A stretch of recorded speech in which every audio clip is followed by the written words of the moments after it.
Hey everyone, hope that you are doing well on Tuesday. Definitely miss being in the trenches with you and getting to connect the dots and have discussions. It's been a really good opening couple weeks. And yeah, you'll note as the year unfolds, Lord willing, that I am there 99% of the time. I have missed very, very few days in my 17 years now, and hopefully these couple are a few of the only ones that you won't see me there this year, at least for health related reasons. So thanks for your patience and for being willing to hang in there with this form. Lord willing, we'll be back together on Thursday. What I'd like you to do, this is the first, obviously, format here that we've done this. So, what I'd like you to do is to go ahead and hit pause, even at this point, and answer this question as your second starter activity. So, go ahead, once you get to this point, go ahead and hit pause, and then you're going to go ahead and put this, answer this question as your second starter activity, describing three major figures. Could be gods, could be other characters we talked about last week. Go ahead and describe three different ones that you thought were interesting.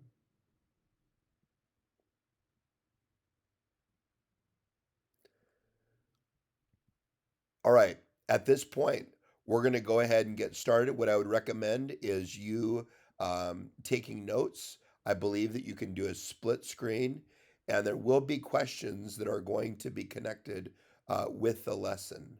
So I just want you to know that that won't be a surprise. At the end, there will be five questions. You will be graded on those. You may use your notes though. So as you go ahead, you may use your notes. Anything that you have taken note wise will be available. So I'd encourage you as you look at that to be able to, yeah, just utilize those notes. Hopefully, it won't be too bad. Here we go. The polis, it's also going to be called city states. We've talked about that a couple different times. These different communities are going to be formed throughout Greece. We've talked about several of them, but the main two that we'll focus on, even starting today, are going to be Athens and Sparta. Each city state, though, is going to have its own agora, which is a marketplace, and an acropolis. This is going to be kind of the remnants of one of the acropolises here on the left. That is probably the most famous of them, and that's going to be in Athens. Of course, instead of that just being an acropolis, this elevated position, that's going to be called the Parthenon. But that's usually where worship as the acropolis, this elevated spot closer to the gods. That's where they would go to worship. And so, because of that, that's where the statues of these different deities would go. This is where the statue of Athena would have been, but you're going to see that in most of the city states as well. So, you have an agora, which is a place to connect, um, buy and sell goods, as well as an acropolis. Most, if not all, city states are going to have both of those as part of the makeup of those city states.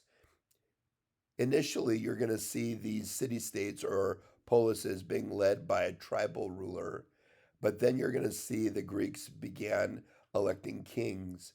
Now, I don't know if Mrs. Beller has gotten there. Um, my guess is probably not yet, but hopefully you guys are familiar out of the Old Testament. It's interesting when we get to this point, kind of seeing what you guys are aware of and what you're not, but it sounds a little bit like the Jews. If you'll remember in the Old Testament, the Jews had rulers before the kings. Initially, the Jews had judges, and there's a lot of famous ones, of course, including Samson, and there's stories to tell there. But initially, the judges were what God gave to his people and said, "This is what I am allowing you to have. It's different than what everybody else has, but it's what I am establishing as God." Well, that wasn't enough. And finally, the people began to clamor, saying, "No, we want to be like everybody else. We want a king." And so God gives them their way. And you'll remember the first king is Saul, and that goes very, very south. Yeah, it's just a mess. But interestingly enough, the second king is known as a man after God's own heart, and that, of course, is David. And Interesting to see, even as a man after God's own heart, it isn't that he isn't without his own heartbreak. A son who tries to kill him, um, he actually is responsible for another man's death, and consequently, in the midst of that, adultery. Um, it's interesting we can hold these heroes of the faith up, but they are fallen people as well. And that isn't to say that they don't love God. It isn't to say that, um, yeah, they aren't pursuing Him, but they have their moments of weakness as well. But I am grateful that we serve a God of redemption and that there is opportunity for healing and restoration as well. But that doesn't mean that there aren't consequences even within the midst of that. And if you're reading or have read the Old Testament, you'll see those things played out. But for the Greeks, they have these tribal rulers, but then eventually they start having kings. Now, in different city states, they're going to do some different things. We'll talk even on Thursday a little bit about the city state of Athens and what their governments are going to look like. There's an expectation that all men are going to be participants. They're going to be active in governing the polis, and they are going to not just take a backseat role, but actually be actively involved. Now, within each family, there is going to be an ownership of slaves. And what's curious to me is I think that our views of slavery are many times shaped by even what you learned last year and have learned up to this point, slavery within America. But slavery in the ancient world looks differently. And we're not going to get into all the details of how that works. But even here in Greece, there's going to be slave ownership. However, there's an expectation that they are going to be involved in keeping things going. That the gods said, you're not going to just sit back and have everything done for you. You should be actively participating as well.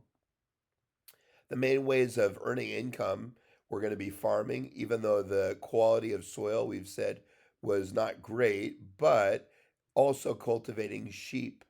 We'll talk about a place in Italy that's going to make a lot of money from sheep. We'll save that for the spring. We won't spoil that just yet. But as we look here, we're going to see this not being the only place where sheep are going to show up. Eventually, though, they realize this isn't going to be the main moneymaker. They're going to be able to make a lot more through trade, especially as they start connecting with different places, both by way of the Aegean, but also the Mediterranean.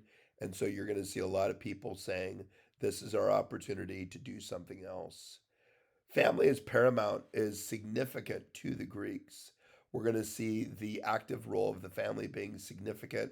I think that as if you know any Greek people, some of you might even have some Greek blood, but family is going to be one of the main priorities, the main things to the Greek people. So even today, that's still the case, but certainly back in those days before Christ, that was going to be a big deal. Even early on, women are given a um, fairly equal position. Like we're going to talk about multiple times, though, it's almost as time goes on and power starts to perhaps get too shared or even to the point where it could be in jeopardy, guys take over and women will fade to the background. Obviously, not saying that that's how it should be, but in a lot of these ancient societies, men held most of the power, and we're going to see women being kind of secondary players. Early on, shared, we're going to see that beginning to dissipate. One of the few city states where that wasn't the case is going to be Sparta, and we'll talk about that next week. Within the spirit of Panhellenism, you're going to see there being this desire to celebrate their being Greek. You're going to see these city states all uniting under this banner of being Hellenes or Greek. Because of that, this is going to show up in a lot of different ways, but one of those is going to be through a variety of different games. Now, while they're having these games, if there's a war or conflict is happening, you're going to see that being put on pause. I don't know if you guys have ever experienced this going on family vacations, but many times In the back seat, you and a sibling might be at odds, we'll just say, fighting. But man, when dinner time arrives and you pull off to have dinner, there's an opportunity for this peace accord to be struck. And everybody goes inside, and it's as if nothing was wrong. But man, you get back out in the car, and World War III starts again. It's curious to see. It doesn't take much for those things to start, but then also to be put on pause as well. But these Panhellenic Games were going to be um, participating, or everybody was going to be a part of it. Probably the most famous is going to be the Olympic Games, which is happening every 4 years in honor of Zeus. There's different events that you could participate in, but you had to be a free Greek male to participate. A free Greek male to participate. That was because the events would be done without clothing on. You would be without clothing to participate.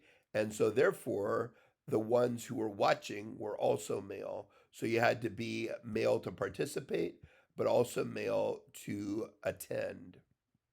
Some of the events, this is just a collection of five. You'll maybe recognize instead of a pentathlon, we have a decathlon today, which is 10 events. But this is a pentathlon. You've got the discus, which is a little bit like a spear throwing, or excuse me, a discus, which is what you see on the right. That's going to be the disc, hence the name. Spear throwing, which is a little bit like our javelin today. You've got running and jumping and wrestling. One of the moments where a all male viewership was not abided by was once when a young man was running and his mom really wanted to come, according to legend, really wanted to come. And so she shaved her head and wore a tunic and came to the games, and everything was okay until her son won. And then she was exposed because she starts obviously yelling for her son, and they found her out. They spared her life, according to legend, though, because her son won. Those that won the Olympic Games were going to be revered for the rest of their lives as winners. So, kind of curious to see how that plays out. A last way that you're going to see these Greeks being united is going to be from oracles. From oracles. As you look here, we're going to see these oracles being advice givers. Probably the most famous of these was going to be the oracle at Delphi or Delphi. Now, I'm not going to type all this out, but I would like you to write it down. The way that the oracles believe that they would operate, a Greek would come to the oracle and say, "This is my question. This is what I would like an answer to." The oracle would then take that question. The person would leave. The oracle would take the question outside at their compound, their temple, and they would speak it to the wind. They believe that Zeus heard their answer, and then based on the rustling, the rubbing together of the leaves there at the temple, that was Zeus answering them back, and they would listen to how the leaves rustled together, and then would have an answer back for when the person returned. Now, I don't know about you. I don't know that I've ever gone outside and heard leaves rustling together and thought, "Oh, I think that's a voice." Now, I think God can speak to us through his creation. I think that we need to be careful not to elevate the creation above the creator, but to hear that like leaves are speaking to you, that's kind of concerning. But that's how the oracles believed that they were getting their answers because they believed it was coming directly from Zeus. One of the most famous gatherings around the Oracle of Delphi was this group of 12 city states. Because these were representatives, sometimes people would look to um, take advantage or even attack the oracle. And so 12 different city states agreed to come together. I will not ask that you remember this, but the phrase is the Delphic Amphictyony. What a great word. Men being level 14. But as you look at this, they're going to say, we are now committing our resources to make sure that the Oracle at Delphi is going to be protected, that there isn't any fear of them being attacked. Delphic Amphictyony, a little bit like an alliance there, these 12 city-states coming together. Now, I told you that we were going to turn our attention to Athens. I'm looking forward to it. We'll begin unpacking that today. We'll finish it up on Thursday, Lord willing, and then we will begin with Sparta next week. But as you look at this, one of the main things that we're going to see the government in Athens being different than other city-states. We're going to introduce one way today, but then moving forward into a different form on Thursday. One of the main things that they have here is going to be originally something called an assembly. All of these free Greek or free Athenian citizens are going to make it up. And I probably should have added another thing, and this is, like I said, going to be a pattern throughout the years. Sorry, girls. But free Greek or Athenian male citizens get to participate in the assembly. These individuals are going to elect 9 archons. 9 archons. These are going to make the main decisions for for what is going to happen within Athens. So, as you look at it, the assembly is really important because they're the ones that choose who these decision makers are going to be. They are, in essence, choosing what direction Athens is going to go. So, if you're on the assembly, you get to have some input about where things are going to head. Within the assembly, if you were part of the assembly, you're going to be a part of their military as well. And you're going to see them using these soldiers that are on the right. They're called hoplites. These are guys that are going to be able to afford their own armor. So you're going to see obviously a couple of key parts there. You've got the leg guards and the spear. Looks like a breastplate, and then a helmet. And then probably the most obvious part of that, as you look at it, the shield is going to be massive. Please remind me, I'd like to talk about the pros and cons of this on Thursday. But these are the ones that are going to be able to participate in the assembly. If you're fighting for the city-state, you are allowed to have a voice. But if you cannot afford your own armor and therefore cannot fight for the city-state, you are not given an opportunity to be a part of an assembly.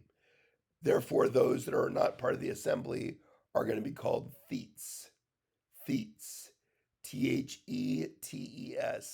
These are poor farmers that are not part of the assembly. They can't afford to have their own armor and are therefore not allowed to vote. Very good. Well, hopefully by now you've been able to answer all the questions. You feel good about how things went.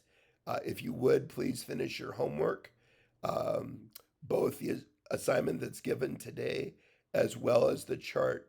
If you have questions on any of it, please reach out.